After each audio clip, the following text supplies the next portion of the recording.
Welcome back to a brand new episode of Your Wealth and Beyond. I'm your host, Andrew Raffel, and today I want to introduce you all to a special guest, somebody that here at Bayntree Wealth Advisors we know quite well because he has helped us over the last 9 months or so do a lot of rebranding on our digital side, mainly the Bayntree website, which we are very pleased with. Jamie Windell, owner, founder of KHULA.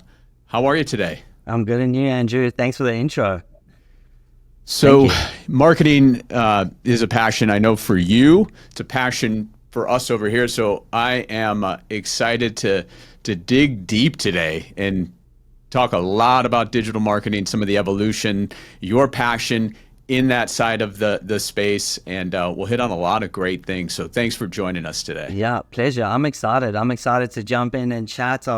I've been a fan of your Wealth and Beyond podcast show for a while now, and I've been listening to a lot of your episodes and taking some nuggets from it. So it's been amazing. I'm excited. I'm excited to be on here.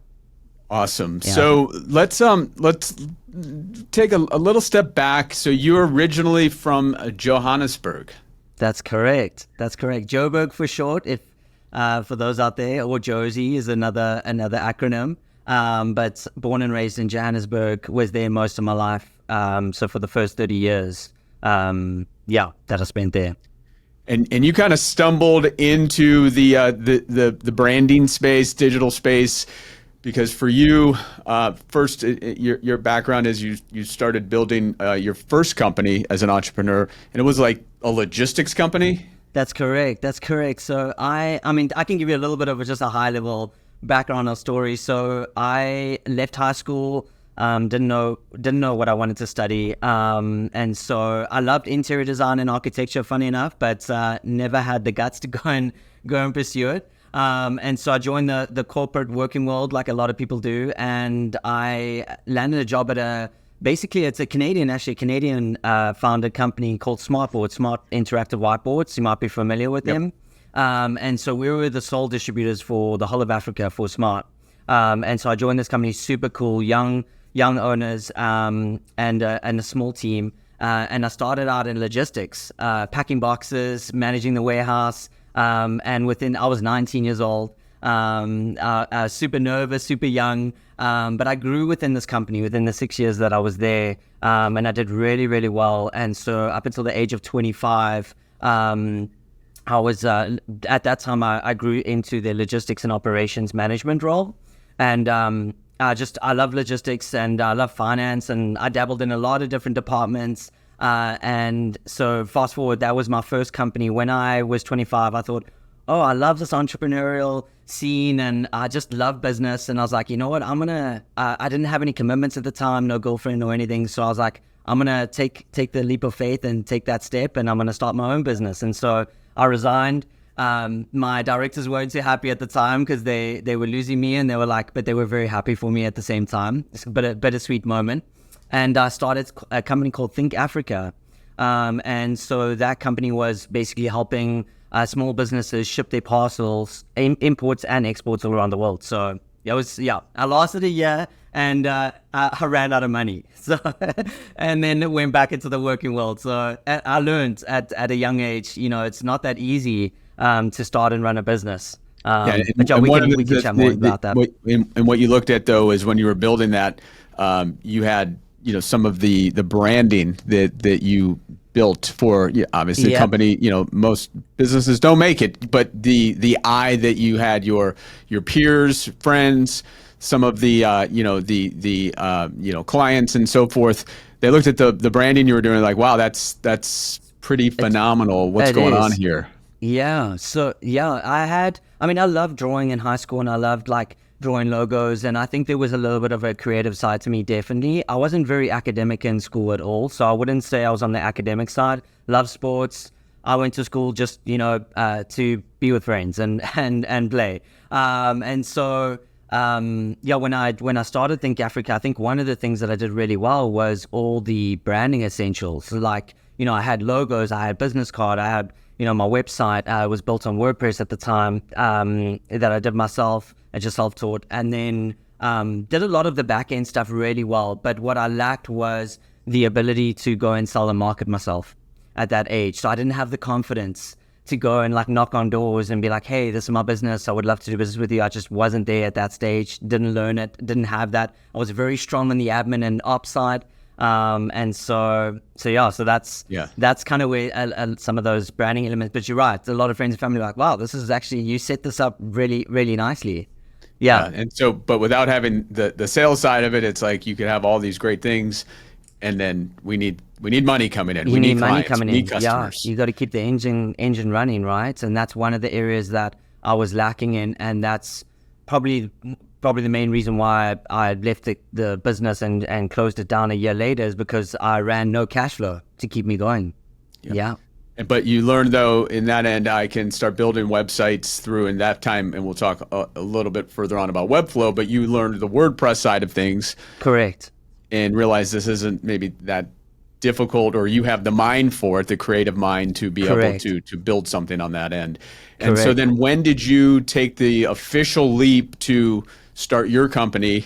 And, what did you see in the marketplace of the pain that entrepreneurs face as they were trying to present themselves out to the world on the digital side? What led you to that around that 2020 timeframe? Yeah. When I arrived in Canada, I relocated to Canada in 2019. So I've been here, I think, 5 years now, so still pretty new. And so I came in on my holiday work visa. And I thought, okay, well, I want to see kind of how they do business here. When I left South Africa, just prior to that, if I take a step back, I started my own little branding and WordPress development studio for startups. So by that stage, I think I helped about 48 companies kind of with their logo and website and some of their marketing materials like flyers and business cards and fact sheets and that type of stuff. So I was already then dabbling in the design space, so in Adobe, and then doing WordPress websites. So I had self-taught on YouTube and watching videos and learning from peers and that type of thing. And we were doing pretty well. It just started to snowball. Business started to do really well. That was called Kickstart My Business. And I had a buddy join me as well, Perrin, and we just had a fun time together. And then fast forward, when I arrived in Vancouver, I thought, okay, well, I need to see how they do business here in North America. It's very different to how we do business back in South Africa. So I thought, okay, well, let me join a creative agency where I could show some of my talent and bring some of my skills in, but also I just love that space. And so I got a job at a creative agency called Skyrocket Digital, and I was there for a year and a half, and I did also really, really well there, and really enjoyed the team and the dynamics. But that's kind of where I got and my previous director, Mo, referred to this as kind of got like my MBA, but in the creative space, because it was such a learning ground for me. I just sponged off designers and graphic designers and copywriters. And so fast forward, COVID hit the world. And then, unfortunately, in September 2020, the company had to let go quite a bit of their staff, and I was one of them. And so actually the week that it was my birthday, unfortunately got let go that same week, and I was getting engaged to Diane, my wife, who's my wife today, was getting engaged that week. And so a lot happened in that week in September. So I remember very clearly. And so I said to my fiance at the time, I was like, hey, well, I've started many businesses before. I kind of know what to do, and I know all the steps to take. Why don't I just do my own thing and take all my learning and then and my creative skills? And she's like, you know what, I'll support you. Financially, if you need that to get going in the beginning, let's do it. And so the following week, I started thinking of names and brainstorming, and I came up with KHULA, which is a Zulu word from South Africa. So paying to my heritage, which means to grow, thrive, or increase. And so I'm very passionate about helping small business owners grow and thrive. I love the one-on-ones and the small guys. And so that's when I launched KHULA. It was officially in October 2020. Do you remember your first client that you brought on board, who that was? I do actually. It was a life coach, and I did the website for $800. My very first client, and I built it on Webflow myself. So at the agency, that's when I learned Webflow, and we'll chat about that. But I learned obviously quite a lot of no-code tools and the digital tools and landscapes. So I used some of the skills and then built out the first website, then got a second, and here locally, I moved to a town called KHULA, which is about an hour from Vancouver. And through some of my connections in Friend Group here, they were able to introduce me to a lot of small business owners here. And so one client kind of turned into another client, And all of a sudden, I look back and I'm like, man, things are moving really quickly. And so, yeah, I remember the first couple of clients. We did a really, really big nonprofit that first December. We did Hungry for Life, which is a really huge nonprofit here in Chilliwack. We built their website on Webflow, massive migration, and that was really cool to kickstart. And the podcast is aimed at entrepreneurs. We have a lot of owners, entrepreneurs, those that have built companies or wanting to.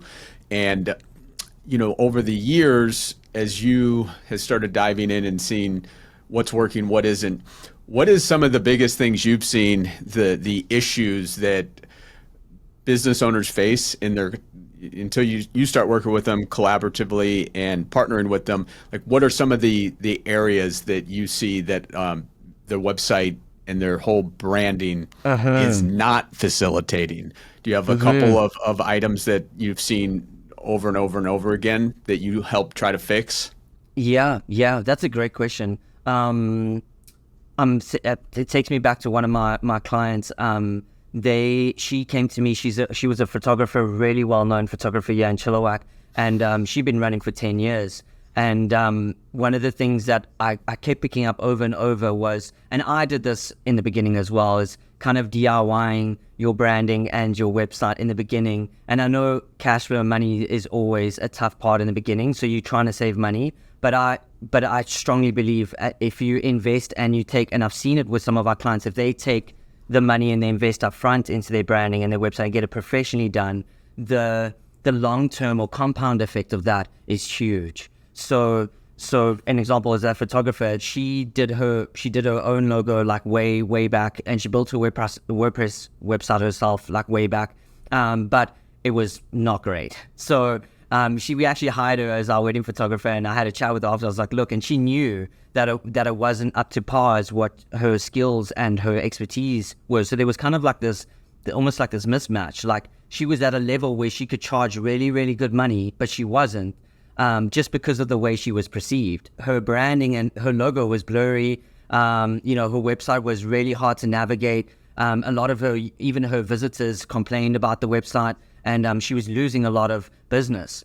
And as soon as she came through and we did a brand refresh for her, she was, within the first week, she was already ranking on Google after going live on her new website, which is great. And she received 3 leads, each valued at over 8,000 a lead. So already she was like, wow, I wish I only did this sooner, because she didn't realize that the brand perception that she was now painting in the user's mind was a lot higher. And so she was able to now some of her photography projects like 25,000, 30,000, just because of the way her brand is perceived in the market. So that's everything from logo to consistency. Like, does your brand, show up online everywhere cohesively? So from, LinkedIn to your website to your business cards, it all looks and feels the same. And that's so important, because that's how you build trust with the users, right? So I guess that's one of the biggest elements, is taking the DIY approach. But then I often find they're having to spend the money again shortly later, like 1 year down the road, 2 years down the road, 3 years down the road. They're coming back and they're like, you know what, I'm not very proud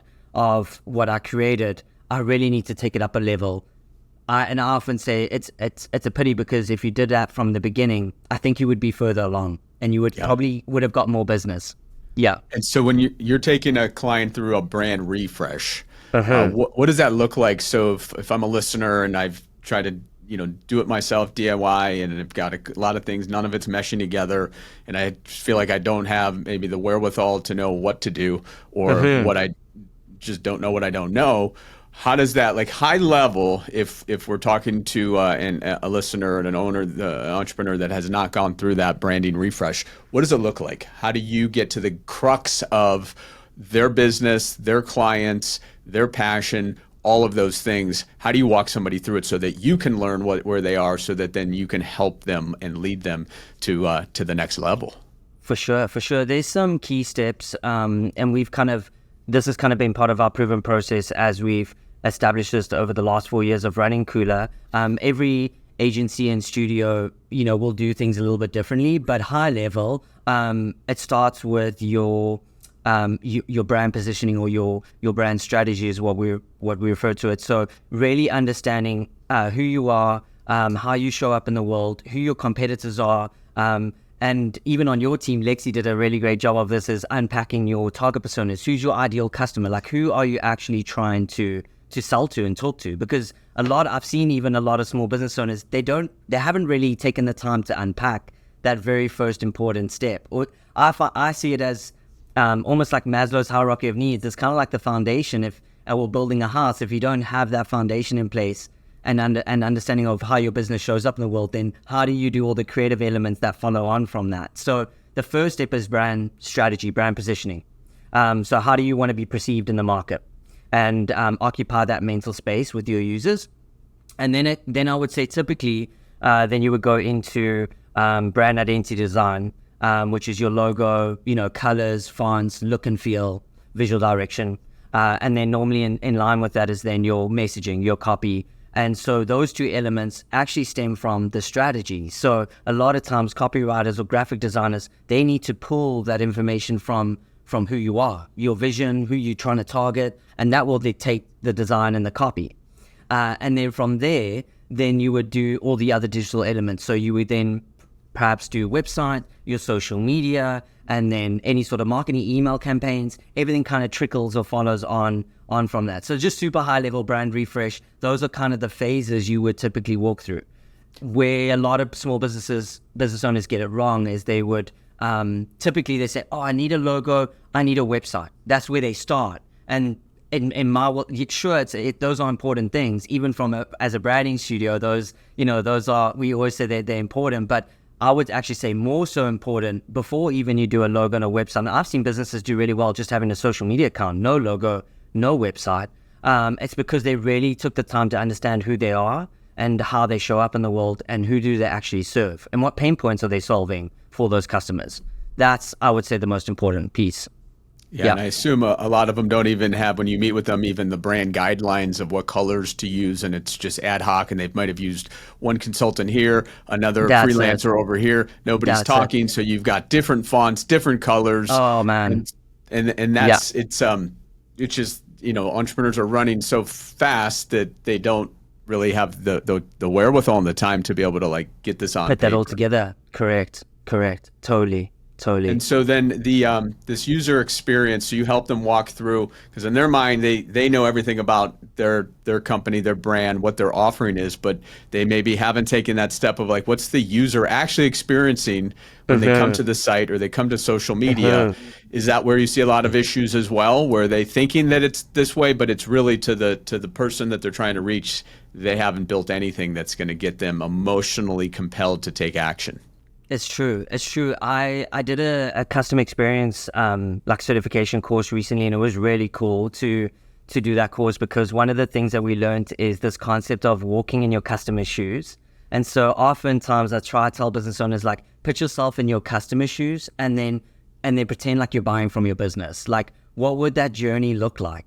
And then what are some of the touch points? And then are there barriers or pain points at each of those touch points? And so that's a really great exercise for any business owner to do if you haven't done it. Is kind of put yourself in your customer's shoes and then figure out, okay, from start, from the transaction or even pre-transaction all the way through to, delivering the product or service at the end, what does that look like? But you're right, a lot of business owners come to us and they more or less know what they want on their website and the information that they want to put on there in the pages, but what in the design world, what UX, user experience, that's what it stands for. They don't really know what journey on the website do they want to take users through. So what section should we have, and where should button placement be? Is there certain call to actions that we want to place throughout the website, and where should those be placed in order to drive conversion? So there's a lot of nuances when it comes to designing a website. It's not as easy as just getting a template or developing on WordPress and then putting it up and then running with it. There's a lot of things that you might miss, and that's where a really good UX UI designer would come into play. Yeah. And then let's before we get into design, let's talk about the content of a website and keywords and density and all of those things that that you're very successful at helping your clients understand what needs to be built into the copy so that the people can find you, right? Meaning, Correct. whether it be Google or Bing, but mainly still at this point here in 2024, it's still Google. Google. Now, we don't know. We can talk AI a little later sure. of what that's going to do. But like one of the things that I think a lot of people don't do is look at, okay, who are my competitors? Who's doing it really well? Who is first to market, meaning coming up for specific keywords, long keyword form, those type of things. How do we get them to wrap their head around that of how do we build the copy so that the people will find this beautiful site that you end up building? Yeah. That's a great question. So on the SEO side, so these are kind of like two parts, because in the phases we didn't really chat about SEO, but I would encourage small business owners to hire an SEO specialist or someone who specializes in keyword research. And especially if you're working with a copywriter, oftentimes, or even if you're writing the copy yourself and using ChatGPT, you kind of want to try and infuse a lot of those keywords that are high ranking or have high volume. And an SEO specialist would help you, using tools, help you figure out what those keywords are by researching competitors, doing a deep dive into the system, and then figure out, okay, what are some of those keywords that you can add into your copy. But you are right, it's important. Copywriting, it's such a fine balance on a website, because as you might have seen on a lot of websites, they either write too much, and a lot of visitors these days, as you know, we in scroll mode, especially the younger generation, we don't read a lot. So, when people land on a website, typically they're going to just scroll. They might read a couple of the headings. And so I would encourage small business owners, if you have a website that's has a lot of copy and you're landing on it as overload, then you need to find a way to condense that down, find a way to summarize it in a way that makes sense.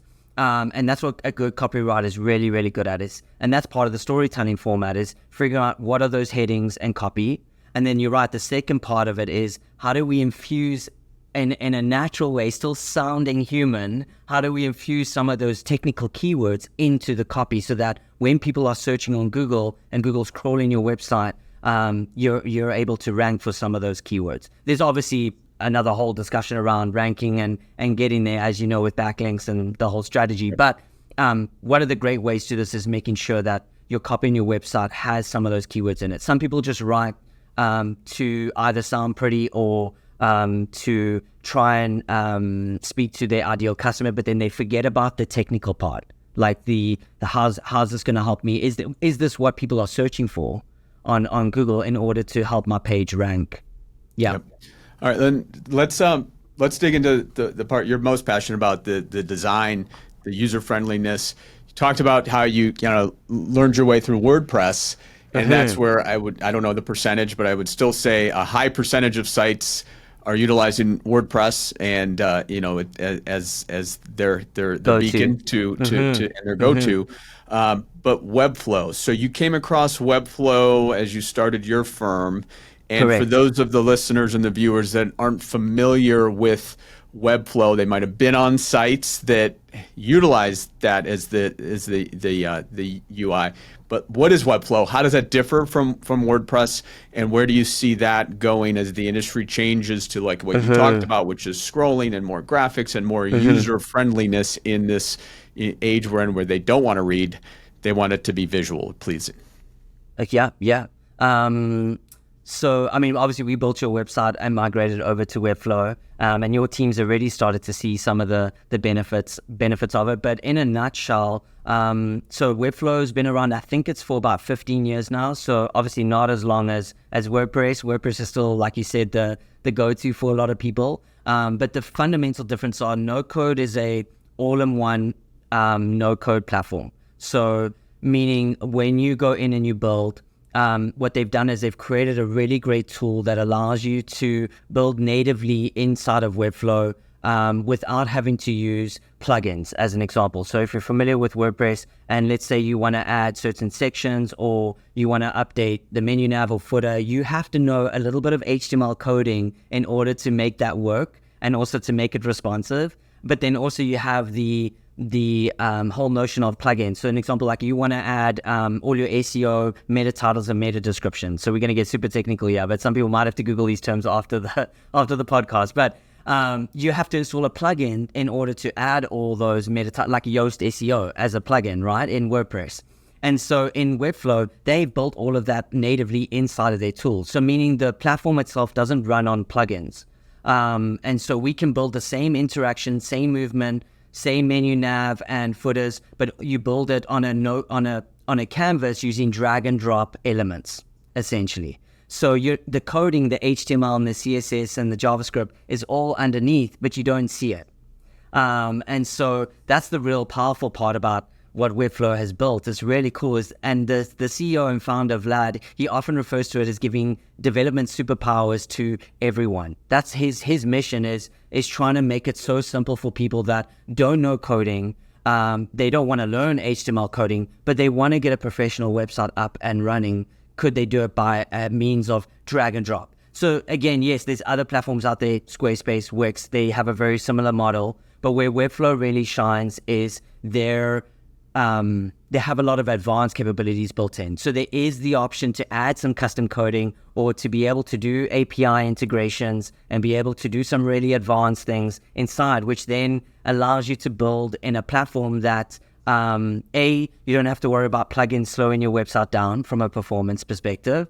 And then having to constantly worry about security and spam. Because WordPress is open source, meaning it's free, you have there's still a lot of the likelihood of people hacking in and jumping in and playing with messing with the HTML and code. So we've actually had a lot of past clients who on WordPress, that was one of their biggest frustrations is security. If you don't pay for high security plugins, and again, now you have to pay for plugins, so there's an extra cost. So maintenance from a WordPress standpoint is very high.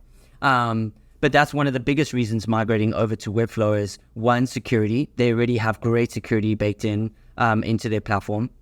One login into an account, and you can host multiple websites in there. But yeah, I mean, that just high level, that's kind of the main elements between WordPress and Webflow. And like I said, I used to build on WordPress, so I understand it. But moving to Webflow, it became a game changer. Like, to give you an example, like we could build like would take something like a big website like on WordPress or even hard coded could take like 200 hours. Let's just say, we saw this at previous agencies, 200 hours to build a hard coded website would take a Webflow developer 40 hours.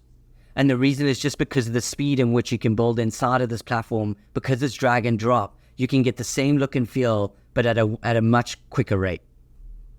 Yeah. And then we've seen it firsthand where, for instance, Lexi had some little bit of coding background, but when we were trying to get some changes to the old site, which, we built from 2015, it just became very difficult for the marketing team to be able to do things without then bringing in the designer, where now we've been able to, with the customization that we built, be able to, get in there and emulate different pages very easily, especially with us, because we push content out a lot.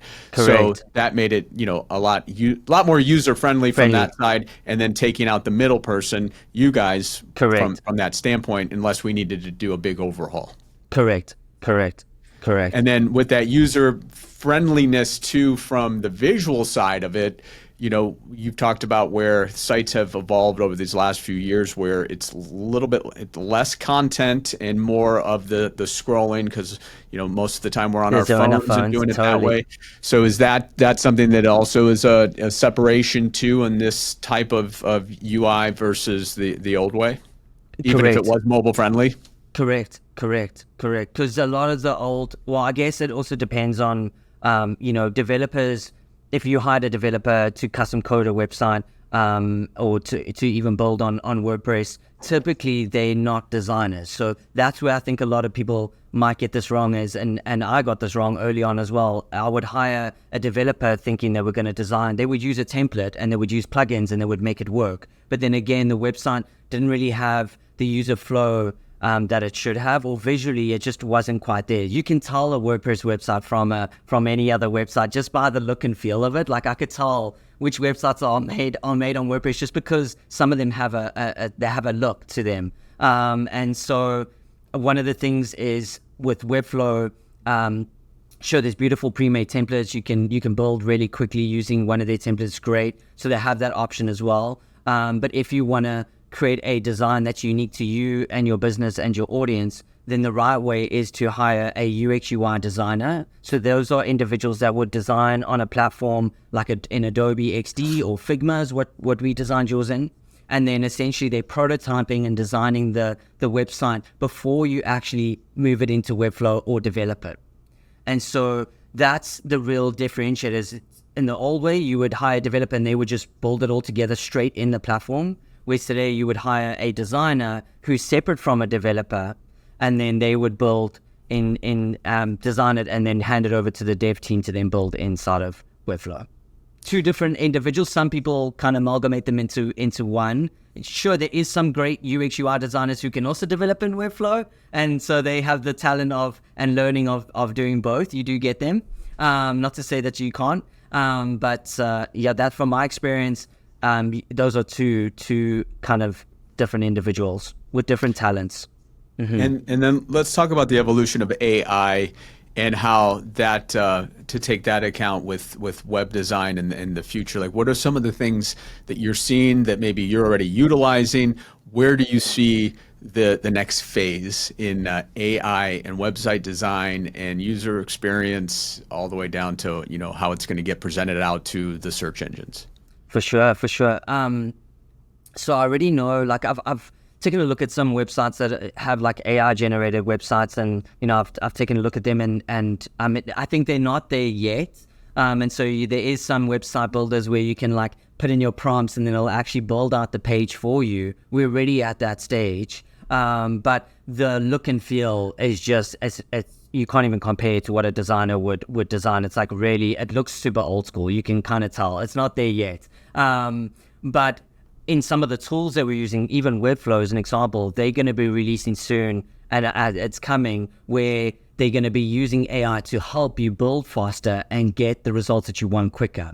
So already Webflow is looking into that, where AI will be baked inside of Webflow. And so an example, like for you guys, you would say, I need a new team section, or I want to add a team section in. You can then use the prompt to then build out that team section, or create the component for you. Or create a bunch of components for you. I think that's where it's going to go to help small business owners, give them the development superpowers like yourself. If you're not you're super tech savvy, but a lot of business owners aren't super tech savvy. But having that AI functionality baked into the platform, I think is just going to help us get to where we are quicker. I don't think it's going to replace my job or anyone else's job. I think it's just going to become a tool that aids us in the way we do things, and it will help us get to concepts and do more ideation and exploration way faster.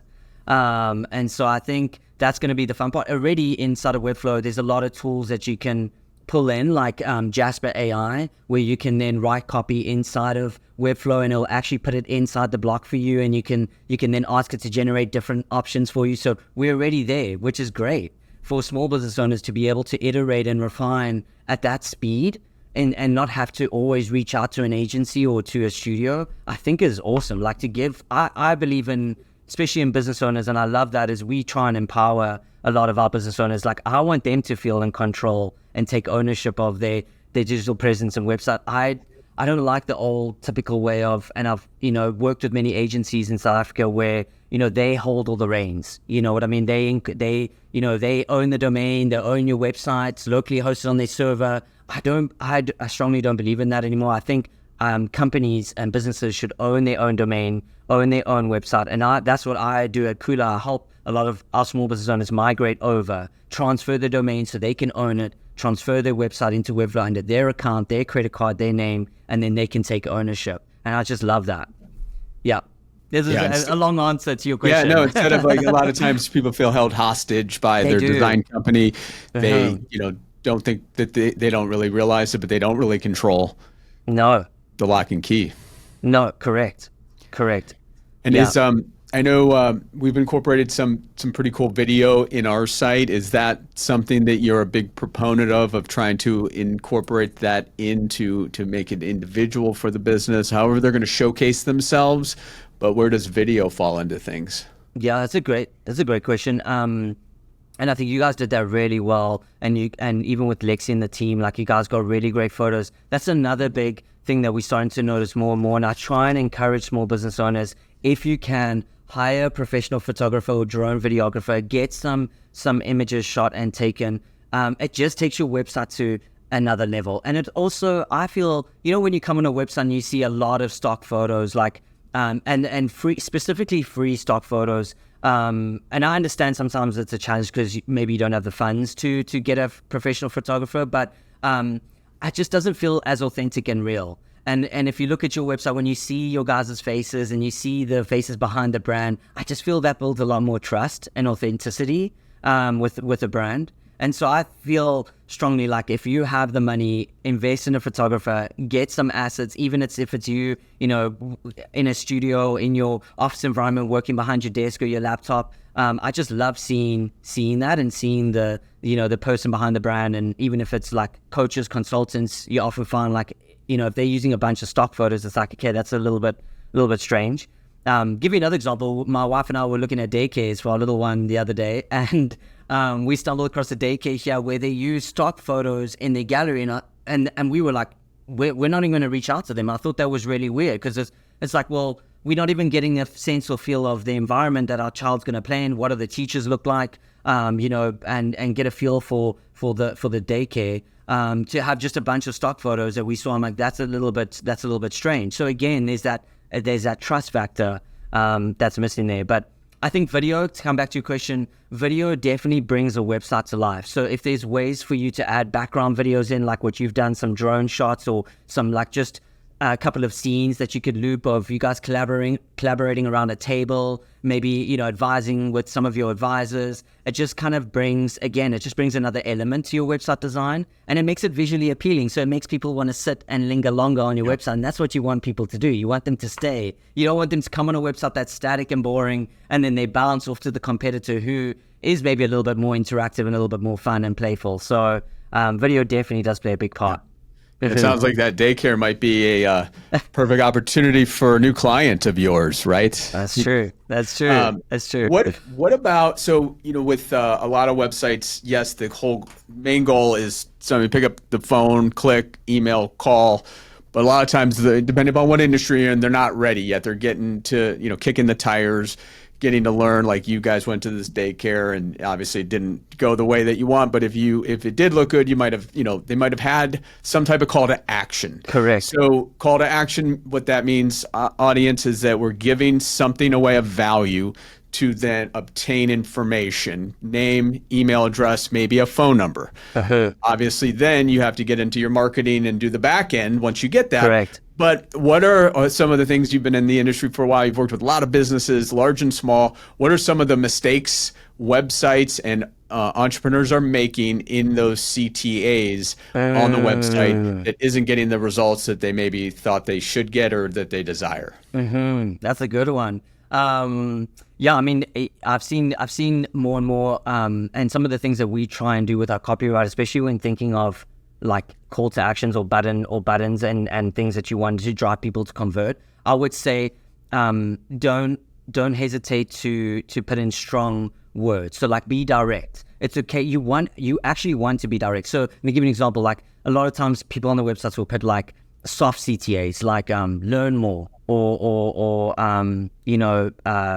click here, or those type of things. But what you rather want to do is like CTA buttons, like call to actions, things like sign up, register now, register today, buy now. You want users to take action, then you got to be direct and tell them what you want them to do. And so I feel like sometimes we a little bit hesitant to put those type of CTAs, but I would encourage you to be bold and be strong with your CTAs, and also on your website, and here's just a tip or flow, but every section that you have throughout your website, you want to try and have some sort of call to action. So you can have more softer stuff, which could take them to maybe an internal page to learn more about your team, but it could also be driving them to convert. Because what will happen is oftentimes when users scroll through the homepage, which is your most important page, the first page, that first impression that you have to make is they're going to read, they might go up a bit and read more. But if you only have like one button right at the bottom before the footer that says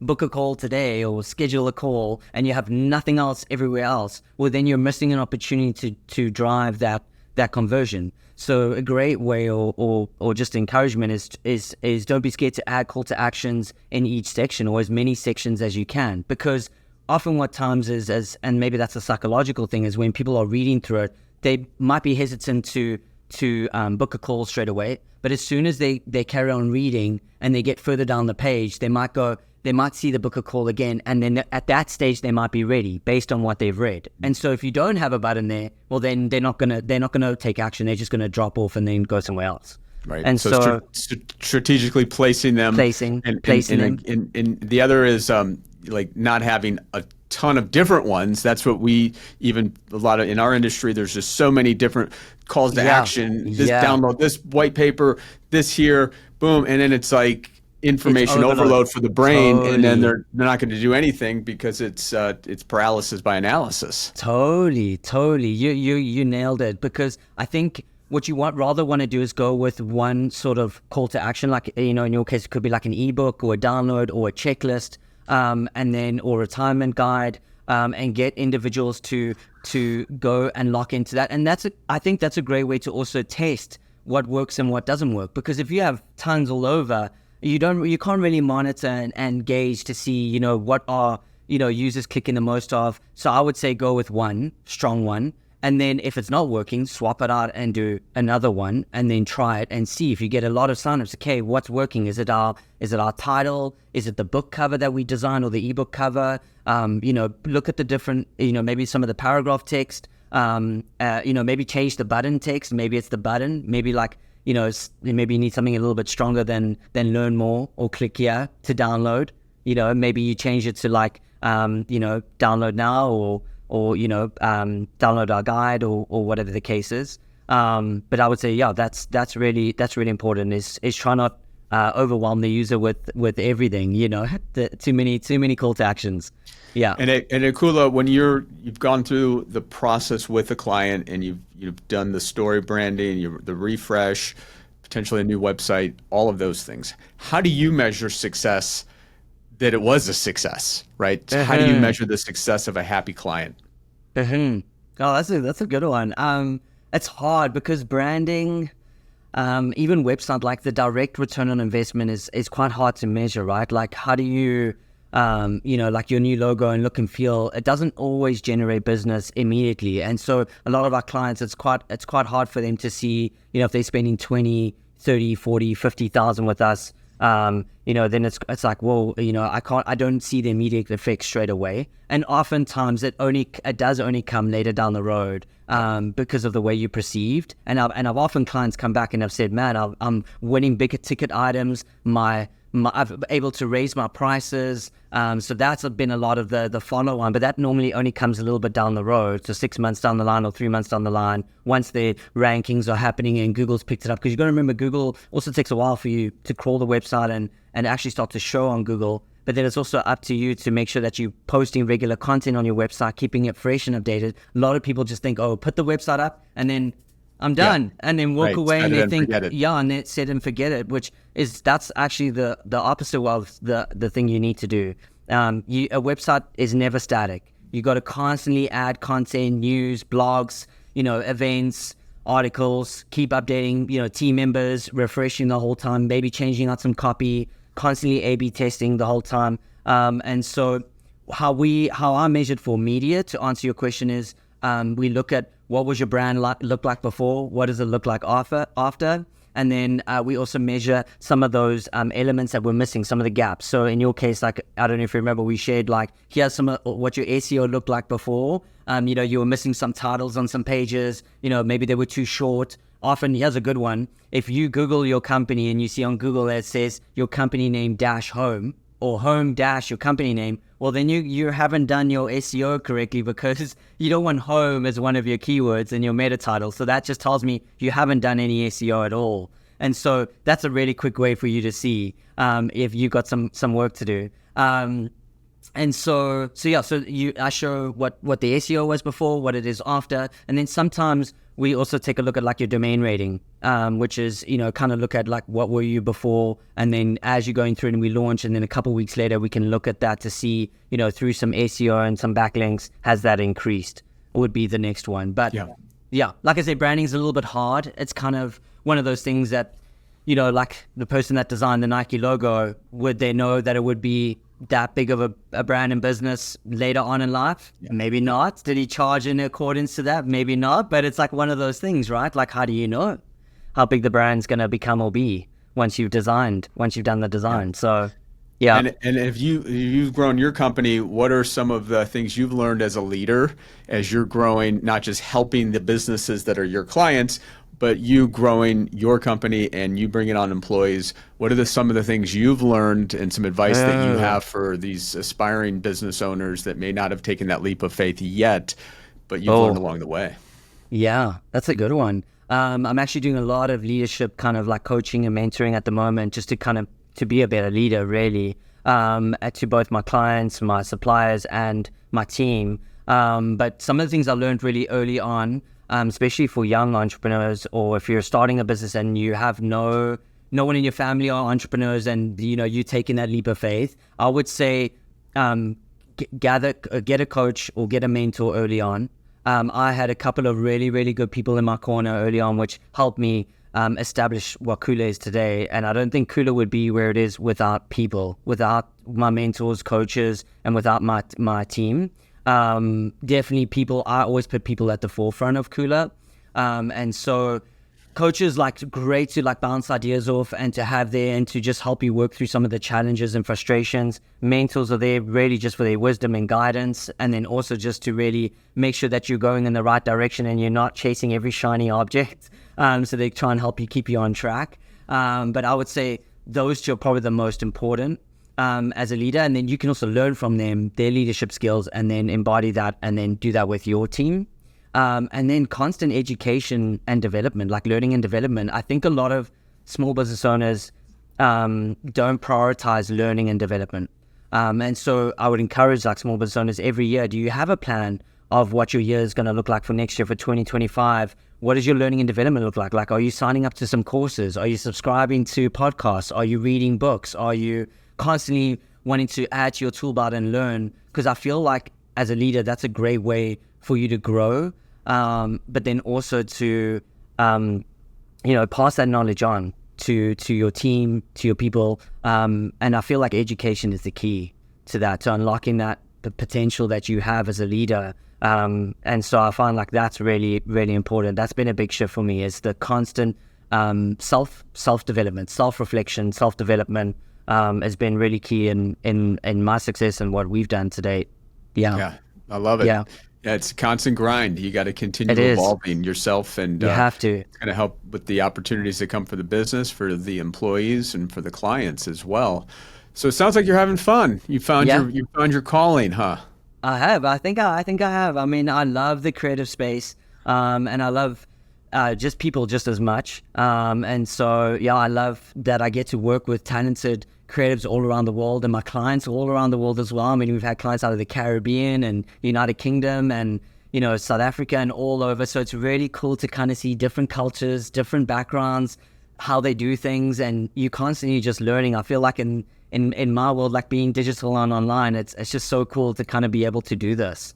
Yeah. And I can do it from anywhere. Some days I'm at a coffee shop, some days I'm in my studio, some days I'm at home and I can hear the little one running around in the background. So it's super cool to kind of be able to do this. Yeah. And it's got to be cool too, as you're doing a deep dive and taking on a new client and maybe learning about a business that you had no idea about, the inner workings of how that business works, not just their business, but the competitive landscape. It's forever for you, that constant research that you're doing that's enabling you to grow as a person as well. And totally. You can't do a really good job unless you really get into the weeds with what's happening in that industry.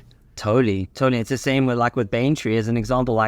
When we started, I took retirement seriously, but I wouldn't say that seriously. But then as soon as we started unpacking your business and what you guys have built and the retirement plan and toolkits, and went through all of that, I was like, oh man, there's a lot here I need to learn, and I need to, I was chatting with my wife and some of your principles and learnings, and I was like, okay, we got to do this, and here's some steps, and here's some things we haven't thought about this, and what about a kid? We have like here in Canada, you have like a RESP for education. That's where we start after we joined, like with Bayntree. I was like, okay, we got to start our RESP and make sure that we have a savings and a retirement savings going for, so that if he wants to go to college or university one day, just kind of like those planning stages, right? Like kind of getting in and just making better decisions financially. And so yeah, like money plays a big part in your life, in your marriage, in your world. So I just learned again so much. And again, that's just working with different businesses. Like you said, I get to take a lot of that away and apply it, which is super cool. Yeah, no, I love to hear that. That's fantastic. So we hit on a lot of great points. We could probably spend another 2 hours talking a high level on and digging in deep. But some of the key takeaway, listeners, is it's important to continue understanding your brand, continue understanding your avatar client, the experience, the competitive landscape. Who are those competitors out there, both locally, and if you're a global company or you're working across many states or countries, understanding how those people are going to find you. Don't make the mistake that if you did a great branding 4 years ago and you just said, all right, we're good. It's a constant battle overall. And like you had indicated, Jamie, it's not one where in any marketing, like you're going to do it and it's going to instantly turn on the faucet and you're going to get people lining up at your door.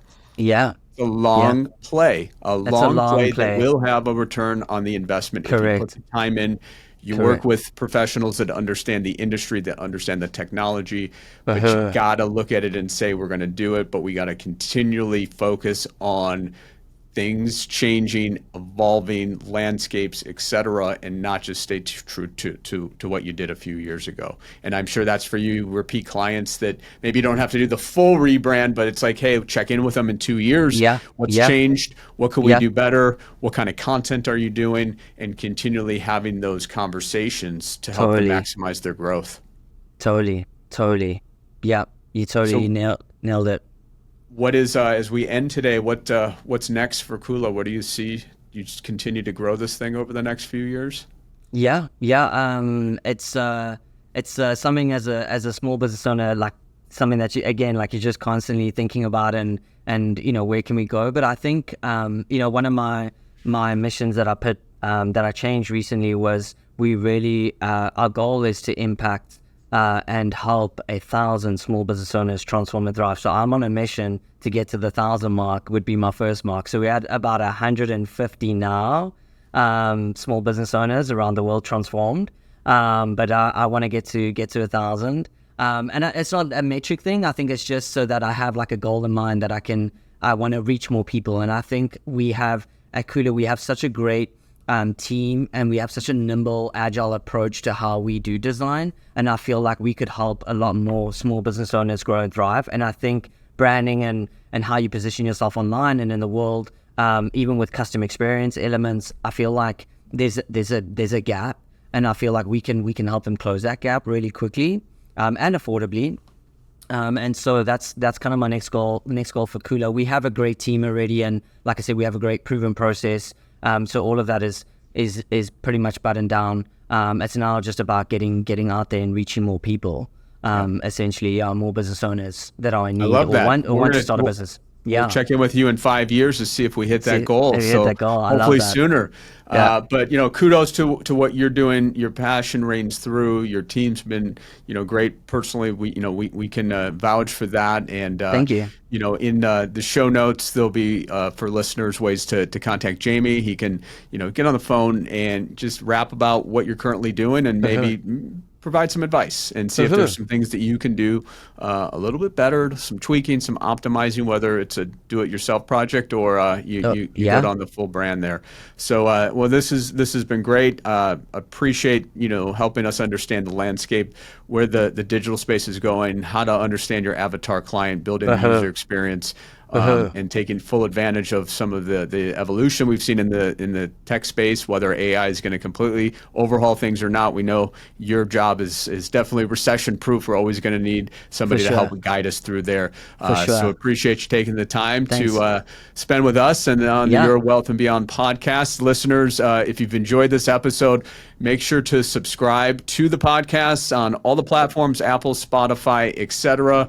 Or if you're watching this on YouTube, like and subscribe to our page as well, because we're getting great guests like Jamie out there each and every month. We've got some really good shows lined up before the end of the year. So Jamie, you and KHULA team, continue doing what you're doing. Thank Listeners, you, we'll be back real soon with a brand new episode of Your Wealth and Beyond. Until then, happy planning, everybody. We'll talk to you real soon.